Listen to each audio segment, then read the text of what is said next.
Welcome, ladies and gentlemen, to Truth on the Tracks. I'm Brandon Turbeville, your host. Tonight, as I promised last week, we are going to discuss the Syrian situation in detail. We're going to go from point A to point Z. In other words, I'm going to try to mention some of the things that took place early on in the Syrian crisis so you can understand how it started and how it began.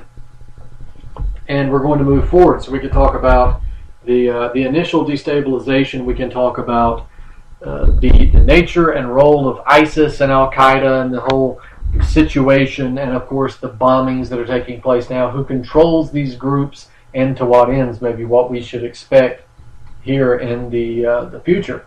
But for those of you who are just joining us now for the first time, I'd like to remind you that you can catch Truth on the Tracks here every Monday night and Friday night at 9 p.m. Eastern Standard Time here at ucy.tv. You can access the show's personal webpage at ucy.tv/TT for Truth on the Tracks. You can also find my work as it comes out regularly on activistpost.com and theantimedia.org. You can find my work specifically at brandonturbeville.com. And that's the website where I repost all of my articles, all of the YouTube videos, all of the archive versions of this show, the interviews, the articles. The books are there as well. There's a books tab at the top of the page where you can click on that and find all 6 of my books. And we're in the process of getting more put together. But for now, you can find the 6 that are there. And the more prescient and relevant book for the discussion tonight would be The Road to Damascus, the Anglo-American Assault on Syria. I wrote this a couple of years ago, and this book really breaks down the chain of events that began in 2010 and leads up to today, although it only stops a couple of years ago. But you get the idea, you'll get the basic chronology of what is happening and what led up to it if you read that book. So I encourage you to do so. It's there at brandonturbeville.com. Before we move on, we got to mention the fact that we have weekly meetings now in bi-weekly meetings in Florence, South Carolina at Health First Chiropractic Clinic. That's located at 311 West Palmetto Street in Florence, South Carolina, 29506. And you can stop by there on Tuesday nights at 7 p.m. This is every other Tuesday night. So bear in mind, the show is being recorded on October 8th. So when you hear the show, the next meeting will be held on tomorrow night.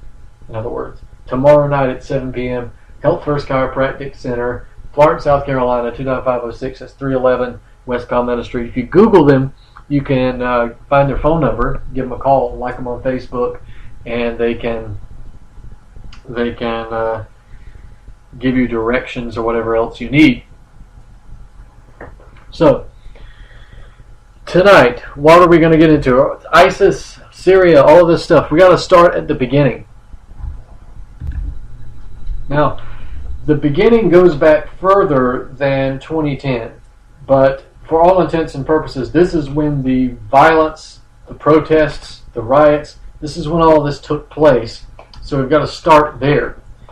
So if you look at what happened in 2010, you see this comes at the tail end of the Arab Spring, or so-called the Western destabilization of the Arab world. The Arab Spring, and of course the overthrow and destabilization of Libya and Gaddafi, and the killing of Gaddafi. And then as Gaddafi was being sodomized with a bayonet by fanatic terrorists funded by the West, were beginning to take form in Syria. And what we saw early on from day one, this so-called rebellion, this so-called revolution, was nothing but violence. It was never a moderate rebellion. It never had moderates. It always was made up of death squads and terrorists. And it's important to remember that. The initial attacks, the initial protests, I should say, started taking place in Homs. Homs was the center of the so-called rebellion against Gaddafi, against Assad. Yet the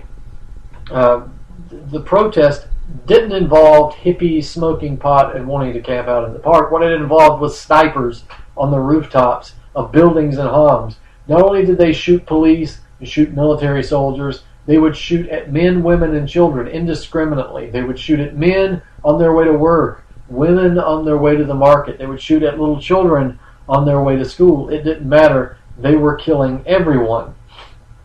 Now, their numbers began to grow gradually, and then it seemed to increase exponentially. It spread out from Homs, it went to Aleppo, it went to Damascus, it went to other cities across Syria.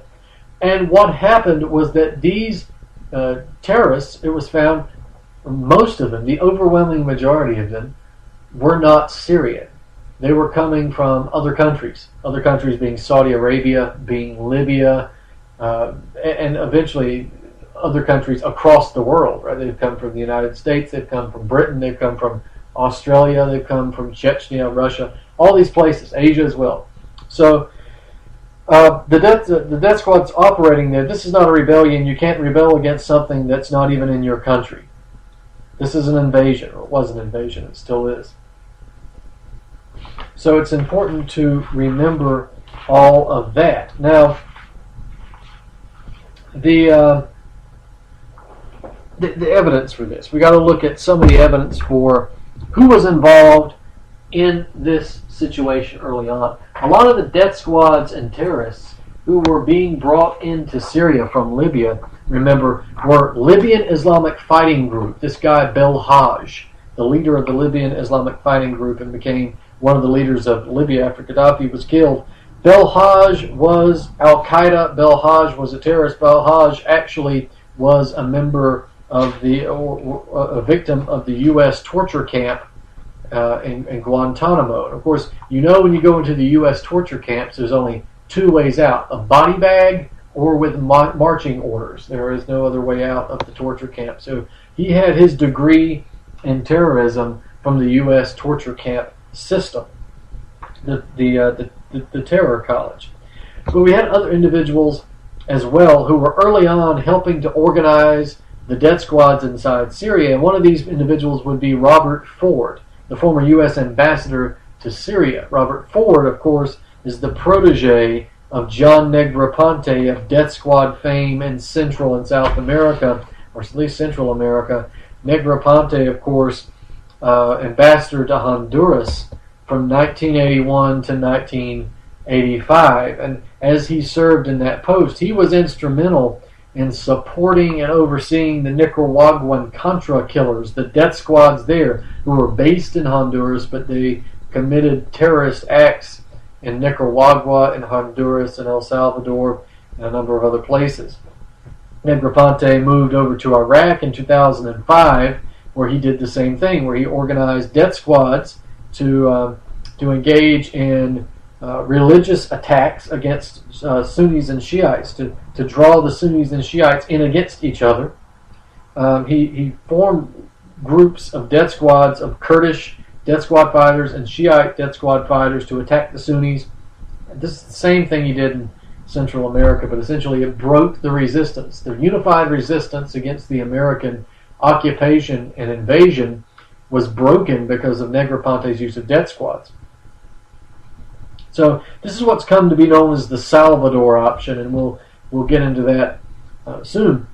But Robert Ford was the political counselor to the U.S. Embassy in Baghdad. So in other words, he worked under Negroponte. He was his protege. He was there for 2 years, from 2004 to 2006, and they worked closely together. Ford was he was described as somebody who didn't mind getting his hands dirty, didn't mind going out into the field and working and helping organize these death squads and killers.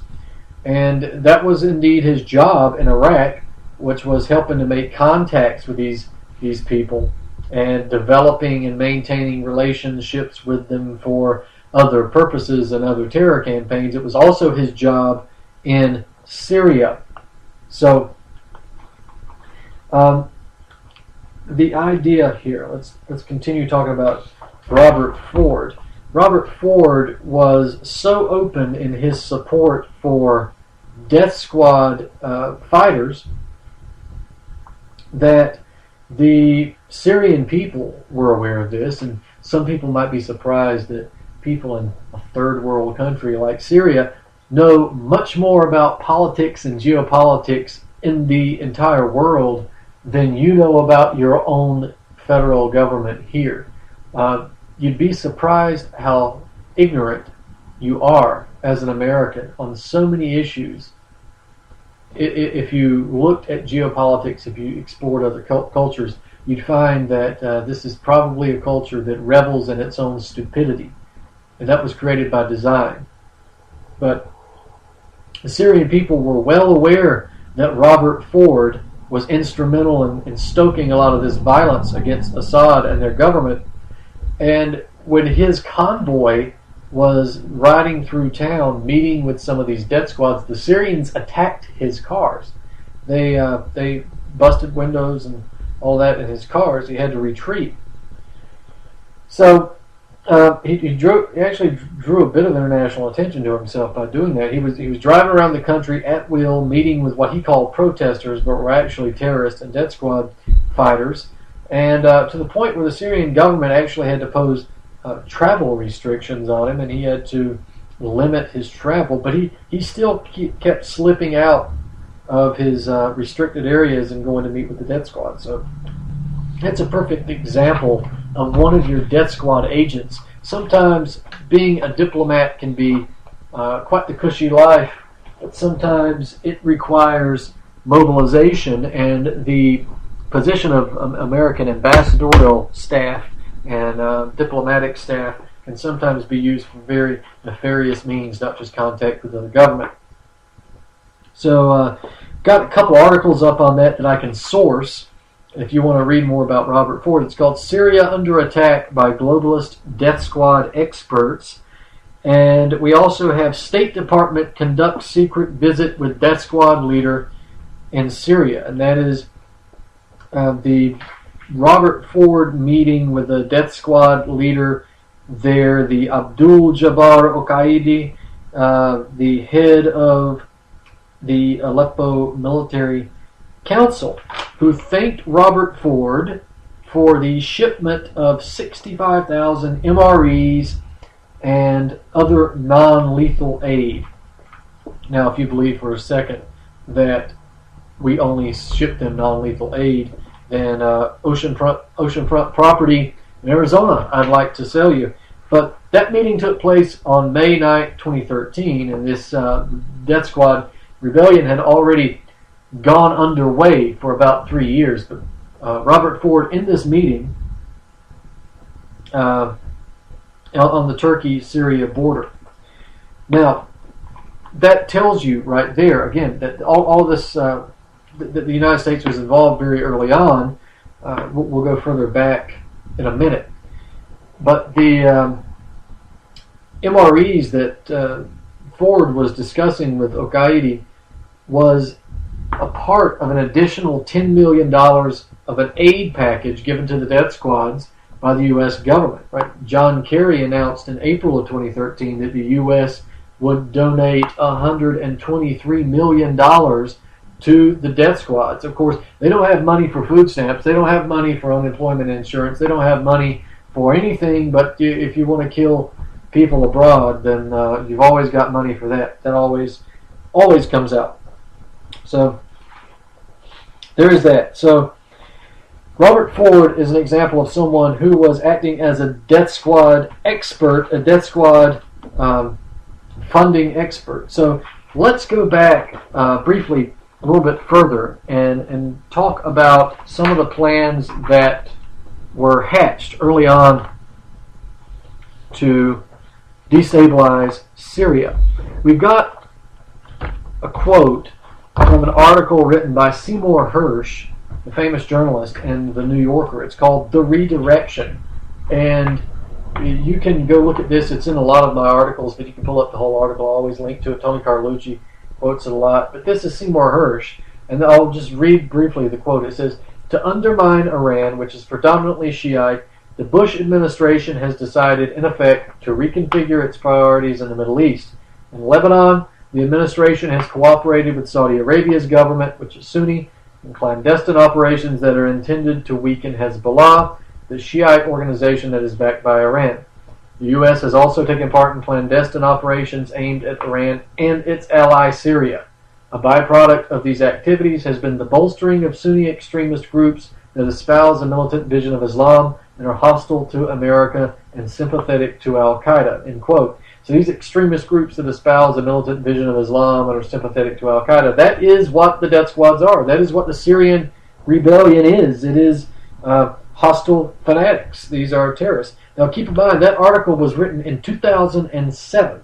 So this was under the Bush administration. All right, so bear that in mind. But we can go back further, and we will. The article by Michael Hirsch and John Barry of Newsweek that actually came out in 2005. And this article is called The Salvador Option. This is, again, Newsweek, 2005, John Barry, Michael Hirsch. And it's also linked in my articles. You can Google it, pull it up. It's a bit harder to find, actually. I would recommend you get to my articles first. Let's read the quote from this article. It says, one Pentagon proposal would send special forces teams to advise, support, and possibly train Iraqi squads, most likely hand-picked Kurdish Peshmerga fighters and Shiite militiamen, to target Sunni insurgents and their sympathizers, even across the border into Syria, according to military insiders familiar with the discussions. It remains unclear, however, whether this would be a policy of assassination or so-called snatch operations, in which the targets are sent to secret facilities for interrogation.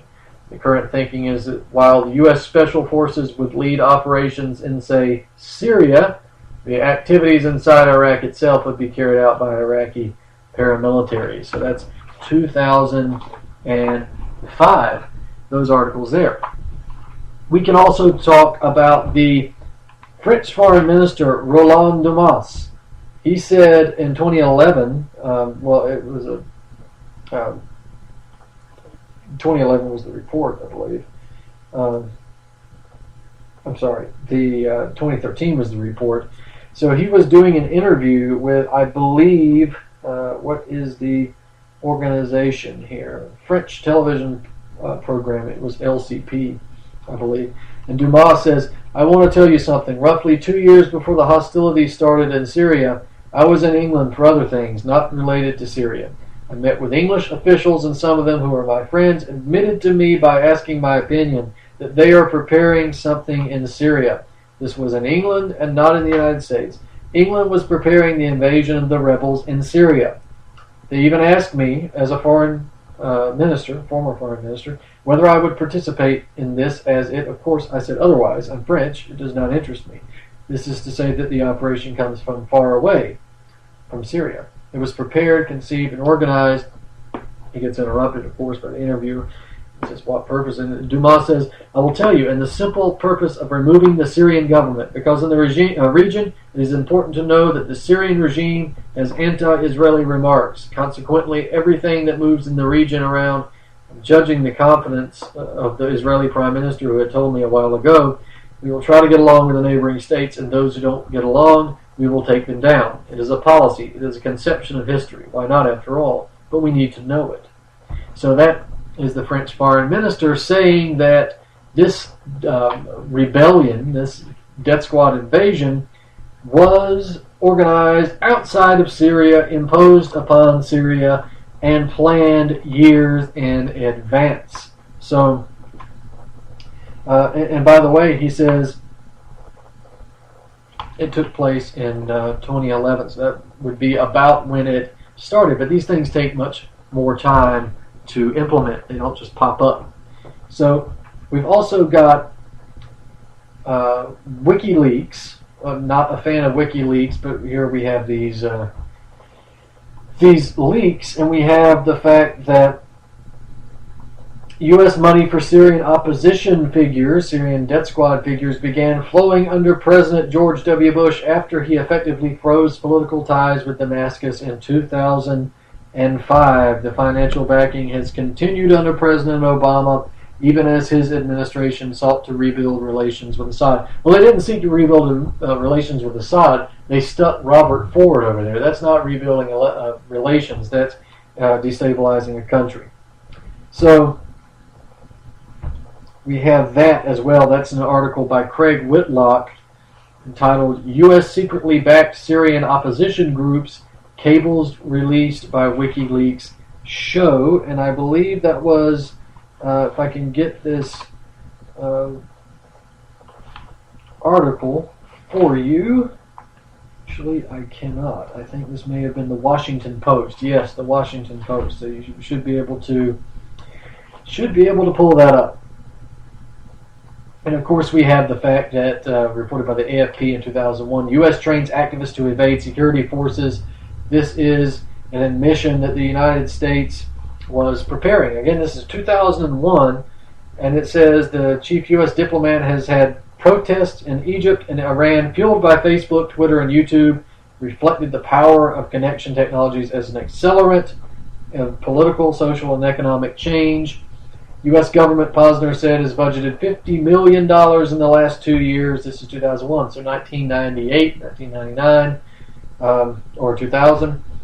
$50 million in the last 2 years to develop new technologies to help activists protect themselves from arrest and prosecution by authoritarian governments. And it has organized training sessions for 5,000 activists in different parts of the world. When you hear activists, translate that to be death squads.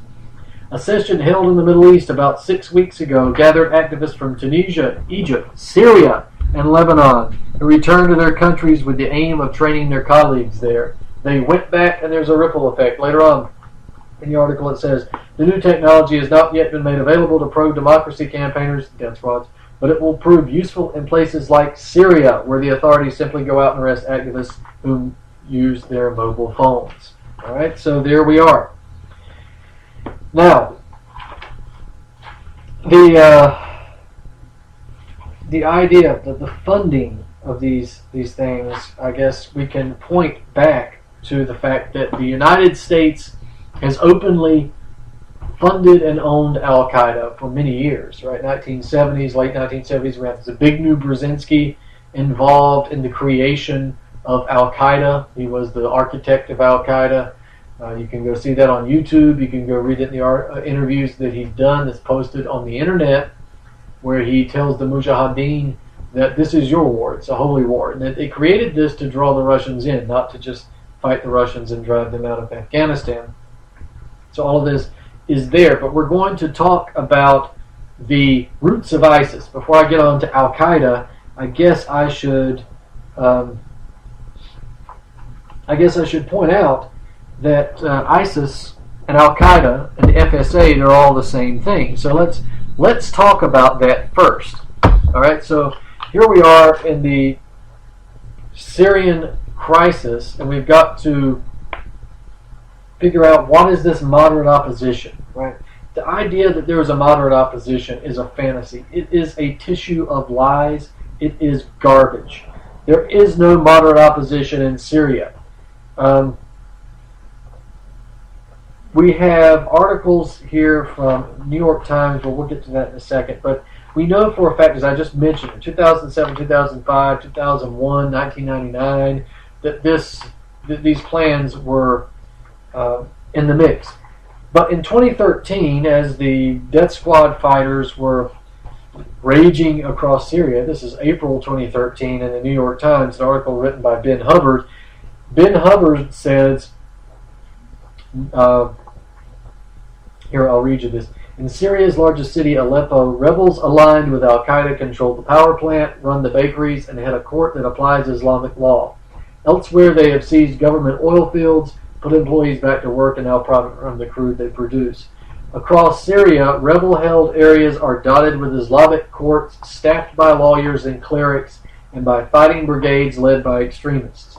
Even the Supreme Military Council, the umbrella rebel organization whose formation the West had hoped would sideline radical groups, is stoked with commanders who want to infuse Islamic law into a future Syrian government. Nowhere in rebel-controlled Syria is there a secular fighting force to speak of. I'll repeat that. Nowhere in rebel-controlled Syria is there a secular fighting force to speak of. So, when the mainstream media discuss the moderate opposition, what they generally mean, aside from lying through their teeth, what they generally are talking about is the Free Syrian Army. And this is this umbrella, the military wing of the Syrian National Council, the umbrella organization of petty, I don't know what you would call them, parasites who just want to live in hotels and draw this thing out as long as possible. They're the supposedly the government in waiting, I guess, of Syria. But the Free Syrian Army is the fighting wing, and the Free Syrian Army is supposedly the moderate opposition. They're an umbrella group of a number of different brigades operating in Syria, and they represent the moderate factions. So they're the face of the opposition, because they have people like Salam Idris, who's the former military commander in the Syrian army who defected. He's a traitor. He's a defector. He's a deserter. Traitor. It's even worse. And he's running the Free Syrian Army. But are the Free Syrian Army fighters really moderate? Well, no, they're not. Because they are working with ISIS, they are working with al-Nusra, and they are by no means a stranger to terror attacks and to atrocities. And we're going to talk a little bit more about this on the other side, ladies and gentlemen. Stay with us. This has been Truth on the Tracks. We're going to finish talking about the FSA, the ISIS fighters, how they are the same groups, how they are Al-Qaeda, how the United States controls them, how the West controls them, how they use them for their purposes. We'll talk about the bombing, and we will talk about what we might have to look out for in the future. So stay with us, ladies and gentlemen. We'll be right back after this.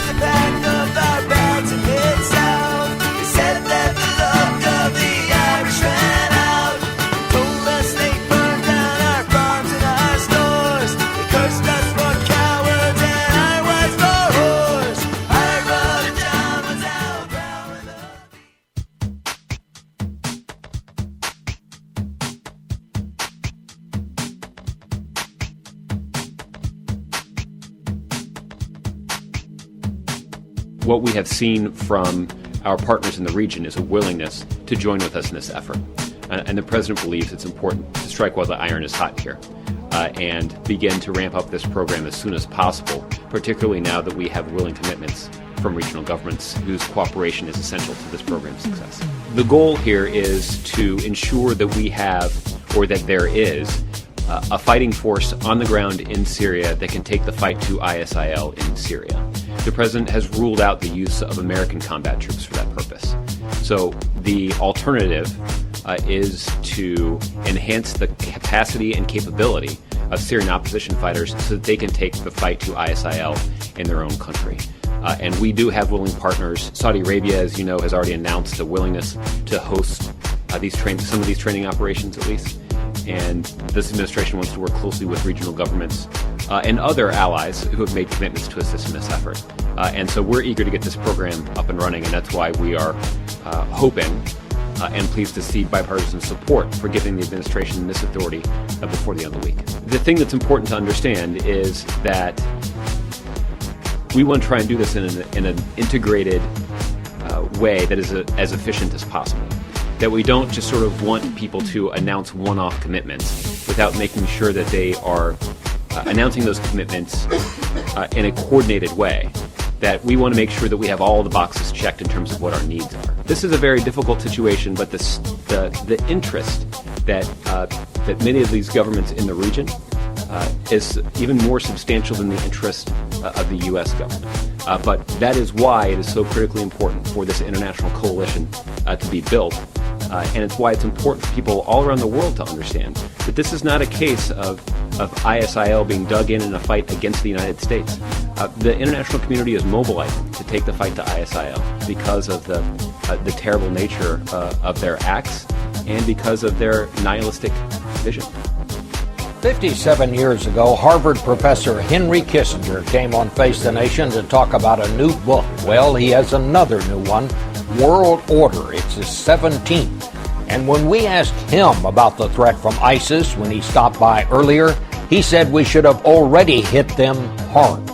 So you're talking about a massive response, not hitting one target, but hitting as many as possible. When an American is murdered on television for the purpose of terrorizing Americans, there should be a response that you would not analyze in terms of a normal response to provocation.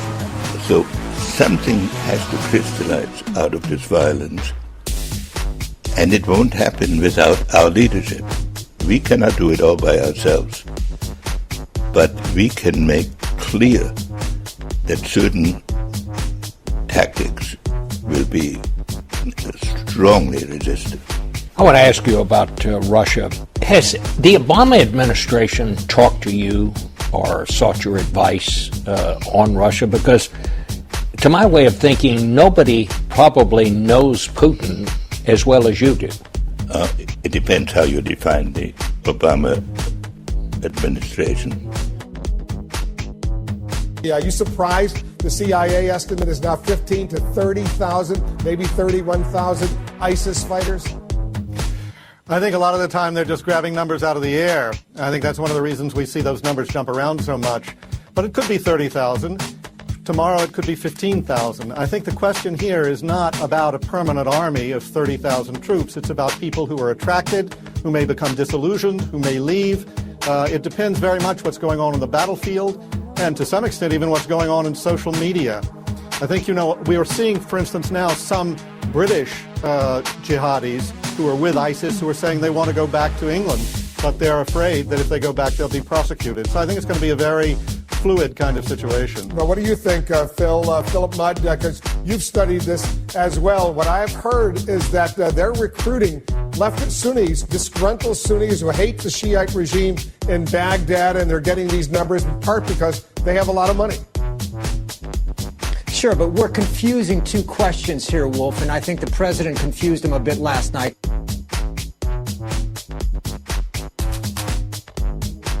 For more news, visit pigminews.com.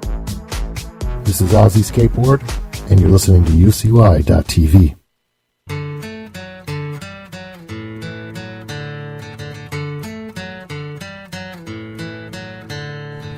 Welcome back, ladies and gentlemen, to Truth on the Tracks. I'm Brandon Turbeville. Before the break, we were discussing the Syrian crisis. That's the focus of the show tonight, sort of a Syrian crisis review, because so many people are befuddled at the reports coming out of the area, and they need to go back over the information so that they understand it. The question of ISIS, the question of Al-Qaeda, Al-Nusra, the FSA, we've got to talk about the nature of these groups. Now, the FSA, again, I said earlier, is proposed as being representative of the moderate opposition. But the fact is that the FSA, the Free Syrian Army, is no stranger to atrocities itself, right? The FSA is the so-called moderate opposition that was filmed forcing a young child to behead a Syrian soldier. It's the moderate opposition that had something called burial brigades, which was this system and groups of mass murderers and mass executioners against soldiers and those Syrians who supported the government. The burial brigades, of course, were just one small part of a bigger and wider campaign of terror and executions that the Free Syrian Army implemented across the country. I mentioned earlier that it is sort of an umbrella group of death squad brigades. One of these brigades was the Farouk Brigade, and the Farouk Brigade had a member named Mr. Abu Sakar, and Abu Sakar was the gentleman who killed a Syrian soldier, cut out his heart, and then ate it or bit into it for the camera. So FSA, no stranger there to atrocities, but in keeping with this, remember that it was the FSA who was also responsible for implementing Sharia law in the areas that it had taken over. It had Islamic courts, it had mass executions and so forth, and all across the country. But now the FSA, some may argue, still separate from Nusra, still separate from Al-Qaeda, still separate from ISIS. Well, sorry, wrong. Look at the reports from Basil Idris. This is a commander with FSA. He stated repeatedly, in an interview with the Daily Star of Lebanon is one of them, but he stated on other occasions that the FSA is indeed working with ISIS and al-Nusra. We also had a retired Syrian army colonel as part of the Revolutionary Council, Nikalamun Abu Fida. He has said also that his brigades are working with the FSA and working with ISIS, working with Nusra. We also have the Syrian Revolutionary Front, the leader of that group, Jamal Maruf, saying the same thing. We're working with ISIS, we're working with Nusra. The other representatives of the FSA saying that their fighters are working with ISIS, Nusra, and that they are not defecting, but that they are outright joining these groups. So the fact is there is no difference between any of these groups. It's just a name. I'll give you an example. We've been through this before on the show, but we have Abu Bakr al-Baghdadi, right? We'll use him as a focal point here. Baghdadi, his new name, has changed his name again to Caliph Ibrahim, right? He's the leader of the Islamic State, or the leader of ISIS. And Baghdadi is an Iraqi, and he had joined Al-Qaeda early on to fight against Saddam Hussein. This was before the American invasion, and bear in mind this is Al-Qaeda fighting Saddam Hussein. Al-Qaeda is always fighting America's enemies. It's always fighting the enemies of NATO. It's always fighting the enemies of the banks. Always notice that. But during the U.S. invasion, he distinguished himself amongst death squad fighters, not against actions against the U.S., but against Shiites and against Christians. He took over the Baghdad Cathedral. He ushered in Islamic reign of terror and all these stupid Islamic courts and public executions. So after Paul Bremer left, the troops were still there, American troops still there, from 2005 to 2007, Baghdadi was imprisoned at Camp Bucca. And remember I said early on that there's only two ways out of an American torture camp, and that is in a body bag or with marching orders. And Baghdadi left with more marching orders. So when he came back from Camp Bucca, he was made head of Al-Qaeda in Iraq, right? Al-Qaeda in Iraq changed its name to the Islamic Emirate of Iraq. Baghdadi was made the emir of the Islamic Emirate of Iraq. Now that group had its sister organization operating in Syria at the same time, and it was called Al-Nusra Front. Okay? So Baghdadi moves more of a concentration of his troops, his death squad fighters, into Syria, and the two sort of merge and become the Islamic Emirate of Iraq and the Levant, IEIL. That group changes its name later to the Islamic State of Iraq and the Levant, Islamic State of Iraq and Sham, or Islamic State of Iraq and Syria, or ISIS, same thing. It's now become the Islamic State, IS. So in other words, it is a direct descendant of Al-Qaeda. There is a direct link. Now, are al-Nusra fighters and Al-Qaeda fighters and so forth fighting one another? Well, of course, they're death squad fighters, they're retards, they're psychopaths, they're mental deficients, they're animals, they're apes. They're going to fight amongst their own ranks, and then that happens. But at the top and at the middle ranks, and even mostly the bottom ranks, are they fighting one another? No, they're the same group, and that is clear.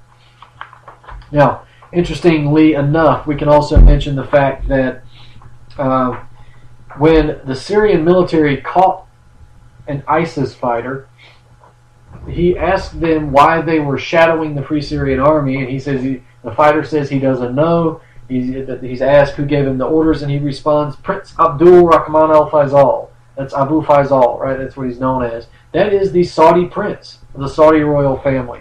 This should be nothing new to the listeners of this show, of course, because it should be well known that Saudi Arabia is controlling many of these groups. They even threatened Russia over the Olympic Games in Sochi. They said that if Russia would not give up Assad, then the terrorists that they control, Saudi Arabia controls, would be unleashed against Russia. And lo and behold, ISIS has deemed itself the mortal enemy of Russia recently. So that's not going to be lost and falling on deaf Russian ears.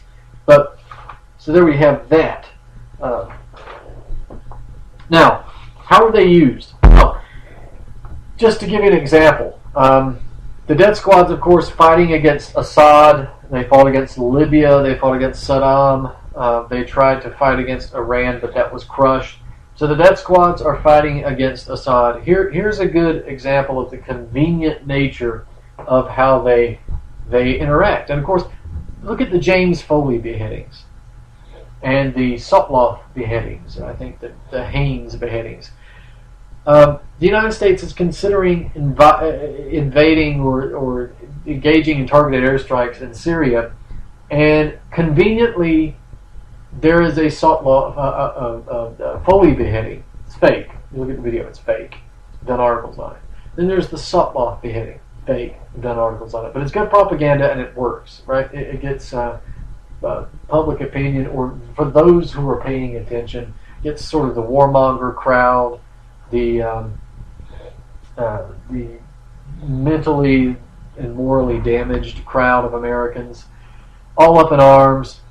The British are only tepidly involved because of public opinion is against it, and then we have a British man beheaded, and then the French are only tepidly involved because of French public opinion, and then a Frenchman is beheaded right at the moment they're discussing the issue, and now the French are fully on board. Wow. These ISIS terrorists just have the worst luck. They happen to behead the right person at the right time for the right propaganda to get the Western world involved in engaging in attacks against Syria. Well, of course, it's not luck. It's a plan, and it was hatched in Washington, D.C. and London, and not in the fields of Raqqa province. So here's another example. We had the United States talking about engaging in targeted airstrikes. See, the goal here is a buffer zone, and the Turks have wanted it, the U.S. has wanted it, NATO has wanted it to begin with, a buffer zone, a humanitarian corridor, and a no-fly zone. And if you have a no-fly zone, you have to enforce a no-fly zone by bombing, because you have to remove air defense systems in order to fly over and enforce it safely. So no-fly zone is an absolute precondition, or bombing is a precondition to having a no-fly zone. Remember Libya. We had a no-fly zone over Libya, and bombing began immediately. This was war. This will be an act of war under the pretense of humanitarian intervention. So this is the desire. The United States has stated repeatedly that Assad has sophisticated air defense systems, and that is a problem. Well, as the United States is discussing targeted airstrikes against Assad, what does the death squad fighters, or what do the death squad fighters do? They attack Takba Air Force Base, the last remaining Air Force base in the eastern part of Syria, and they overtake it right before the U.S. engages in targeted airstrikes. In other words, the U.S. wants to engage in airstrikes in Syria. They're afraid of the Syrian air defenses. The death squads come in and they eliminate those air defenses. Big coincidence, I suppose, right? Big coincidence. No coincidence at all there. That is the example of the United States controlling the ISIS terrorists to begin with, right? If you want to understand a little bit more about this, then please go read my article, The Roots of ISIS, which is up at Activist Post at BrandonTurbeville.com. Now, also, we got to talk about more of the airstrikes before we get back into some of the other stuff. And the airstrikes that are continuing, because a lot of people are going to be asking the question, if we are controlling ISIS, why are we bombing them? And to that, I would respond, we are not bombing them. Look at the first bombings that took place in Iraq, for instance.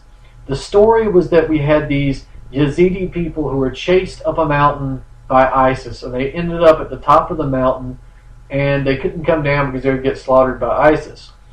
So we had this blasted on mainstream news. Now, nobody in mainstream media cares if 1,000 to 100,000 Syrians or Iraqis die ever, except on this instance.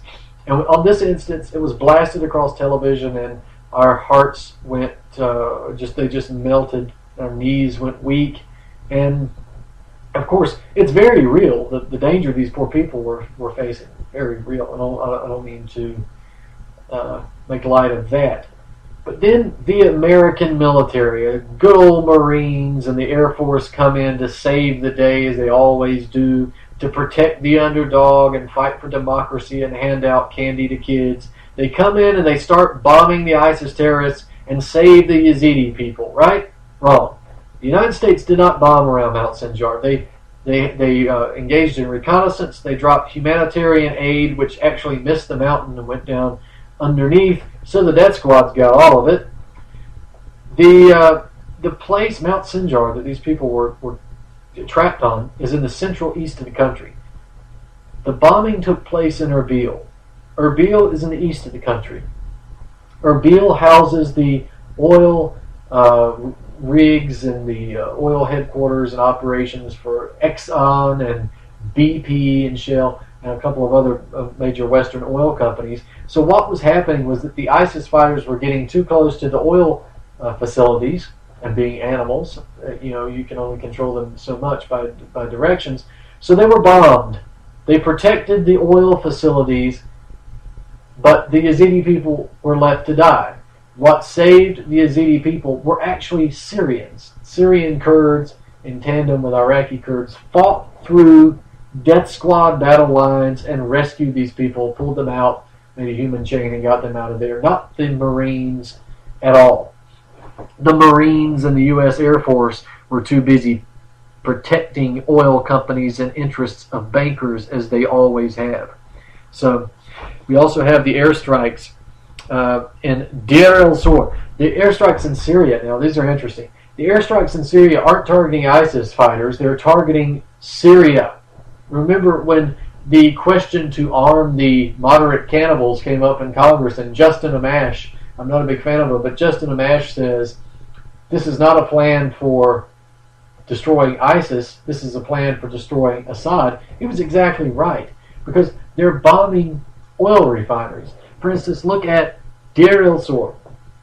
This is a town that the Syrian military was poised to retake. They had blown up a bridge to cut off the death squads coming into that area of town. The ones that were there were trapped. They were about to encircle them, or they had encircled them. They were about to wipe them out and retake Deir el-Zor and the surrounding areas, the oil refineries. But now they're bombed. Now the oil refineries are gone. So what did the U.S. do?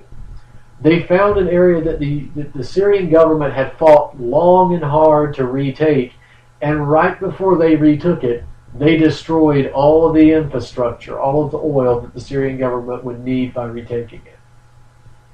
Now, look at Manbij. Manbij is at the northern part of Syria, where the U.S. engaged in airstrikes against ISIS positions, killed no ISIS fighters, killed tons of civilians, however, and they blew up grain silos. They targeted grain silos. They're targeting the food. They're targeting the food because it increases the burden on the Syrian people, puts strain on the society and the civilians, and it puts strain on Assad and his government. They have nothing to take back. So articles on that, there's NATO airstrikes target grain silos in Syria, defeating ISIS by starving Syrians. And I've got other articles up there as well. I've got Libya 2.0, U.S. says no-fly zone over Syria possibility. ISIS home base, Raqqa, Syria, or Washington, D.C. I'd encourage you to read that. It's a pretty detailed article as well. So, the buffer zone. We got to talk about the buffer zone, and we got to talk about the multi-front war, basically. The Brookings Institution has called for a buffer zone before. NATO has asked for this as well. The buffer zone, of course, again, as I said, would allow the death squad fighters an even deeper staging ground into Syria, and would essentially be the end of the Assad government from where we can see it. But the multi-front war. Actually, no, we got to step back. We got to talk about the bombings one more time. We got to mention the fact that Assad is now fighting on a tightrope. He's walking a tightrope because if he defends himself against these attacks, because remember, Assad and the Syrian government has recently stated that the U.S. did inform them of the bombings. Well, this is an attempt of the Syrian government to save face. This is the equivalent of being robbed of your lunch by the schoolyard bully, and then saying, "Well, that's fine. I wasn't hungry. I didn't want it anyway." Right? They're just trying to save face because Assad knows he's walking a tightrope. If he openly defends himself and defends Syria against the U.S. bombings, then he signed his death warrant. The U.S. military will be there, and they will wipe Syria out. If he continues to allow the United States to whittle away at Syrian infrastructure and Syrian military positions and be ready for errant bombings, accidents to happen that blow up air defenses or blow up tanks or bases or something to provoke Assad, then he's going to be killed by a death of 1,000 cuts. So Assad is walking a tightrope, and hopefully he will be able to survive this. And in fact, remove the death squads and eliminate the death squads, and also resist the American imperialism. So the multi-front war. This was mentioned in assessing regime change options for Syria. This is the Brookings Institution report. I think it's assessing options for regime change in Syria, or something to that effect. I wish I had the exact title with me right now. I'll try to find that. But it's a Brookings Institution report where they talk about how one way to weaken Assad would be to create a multi-front war, or at least the appearance of a multi-front war in Syria by having Turkish forces mass at the border, the Turkey-Syria border, and having Israel do the same, and thus drawing forces away from the death squads. So you have this multi-front war, you have a three-front war, and the study is called Saving Syria, Assessing Options for Regime Change, and that's by the Brookings Institution, which you can pull that article up and read the relevant quotes out of that article. So we have, let's see, I'll actually read you one of the relevant quotes here, if we can just find this. Well, all right, it says, an alternative for diplomatic efforts to focus first on how to end the violence and how to gain humanitarian access, as is being done under Annan's leadership. This may lead to the creation of safe havens and humanitarian corridors, which would have to be backed by limited military power. This would, of course, fall short of U.S. goals for Syria and could preserve Assad in power. From that starting point, however, it is possible that a broad coalition with the appropriate international mandate could add further coercive action to its efforts. It goes on, it says, the United States might still arm the opposition, even knowing they will probably never have sufficient power on their own to dislodge the Assad network. Washington might choose to do so simply in the belief that at least providing an oppressed people with some ability to resist their oppressors is better than doing nothing at all, even if the support provided has little chance of turning defeat into victory. Alternatively, the United States might calculate that it is still worthwhile to pin down the Assad regime and bleed it, keeping a regional adversary weak while avoiding the costs of direct intervention. And basically, what they're talking about there is just weakening Assad to the point of impotence, so they can't do anything about it, about Western intervention. Now, the quote about the multi-front war, it says, in addition, Israel's intelligence services have a strong knowledge of Syria as well as assets within the Syrian regime that could be used to subvert the regime's power base and press for Assad's removal. Israel could posture forces on or near the Golan Heights, and in so doing, might divert regime forces from suppressing the opposition. This posture may conjure fears in the Assad regime of a multi-front war particularly if Turkey is willing to do the same on its border and if the Syrian opposition is being fed a steady diet of arms and training. Such a mobilization could perhaps persuade Syria's military leadership to oust Assad in order to preserve itself. Advocates argue this additional pressure could tip the balance against Assad inside Syria if other forces were aligned properly. So there you have it. Also, I think I may have mentioned this earlier on the show, but if I haven't, I've got to. Article up, Associated Press investigates Americans supporting ISIS, forgets John McCain. So check this out. Basically, the most vocal supporter of death squads in the U.S. Congress is traitor John McCain. John McCain's been a traitor to America since at least the 70s and 80s, where he went to Congress to prevent the American POWs still in Vietnam from coming home for any investigation. Now, we had good evidence that they were there. John McCain stopped it, said it was disrespectful to the families. He was speaking to the families when he said that. They were demanding an investigation. So he is a traitor. He is an absolute traitor to the American people, to his fellow soldiers, and what can we say about that? But he's also a traitor in the sense that he is providing material support to terrorism. Remember, McCain, on my website, you see the pictures, McCain went to Syria early on to meet with individuals of the Syrian rebellion, the Syrian opposition. And of them, he met Salim Idris. He's photographed with Salim, and Salim, of course, is the head of the Free Syrian Army. You know, the beheadings, the torture, the Sharia law, the connections to Al-Qaeda. He's also in the picture with Abu Sakar of the Farouk Brigade, the Heart Eater.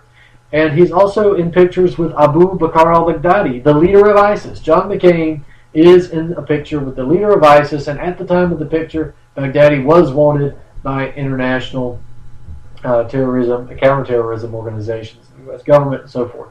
So John McCain is providing material support to terrorism. He's bragged about it. He said that he knows ISIS intimately. He supports ISIS. That he told John Kerry, "Sorry, John, you don't know them like I do." Well, maybe not. I doubt it. John Kerry's provided him with a lot of assistance too. But John McCain seems to be very proud of his support for terrorism. So perhaps we should let John be proud of his support for terrorism and let him justify that in a court of law. That's what should be done. So we're out of time, ladies and gentlemen. I hope this has brought sort of the individuals who may listen to this show who don't have the grasp of the Syrian situation in detail. I hope this has brought you up to speed so that you won't be as confused when you hear these mainstream reports, and you can follow along with some of the things that we talk about here weekly on this show.